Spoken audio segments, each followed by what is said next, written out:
I plan to speak soon with President Trump about how to counter the threat of the Iranian regime, which calls for Israel's destruction. But it struck me recently that I've spoken a lot about the Iranian regime and not enough about the Iranian people, or for that matter, to the Iranian people. So I hope this message reaches every Iranian, young and old, religious and secular, man and woman. I know you'd prefer to live without fear. I know you'd want to be able to speak freely, to love who you want without the fear of being tortured or hung from a crane. I know you'd like to surf the web freely and not have to see videos like this one using a virtual private network to circumvent censorship. You have a proud history. You have a rich culture. Tragically, you are shackled by a theocratic tyranny. In a free Iran, you will once again be able to flourish without limit.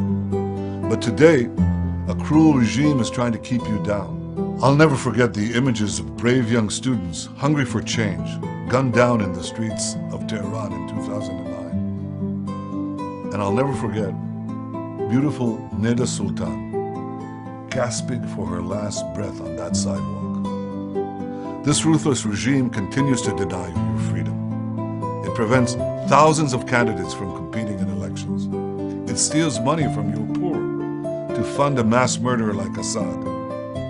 By calling daily for Israel's destruction, the regime hopes to instill hostility between us. This is wrong. We're your friend, not your enemy. We've always distinguished between the Iranian people and the Iranian regime. The regime is cruel, the people are not. The regime is aggressive, the people are warm.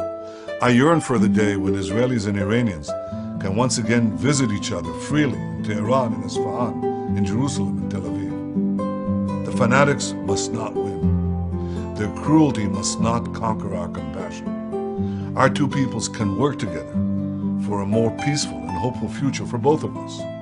We must defeat terror and tyranny, and we must ensure that freedom and friendship win the day.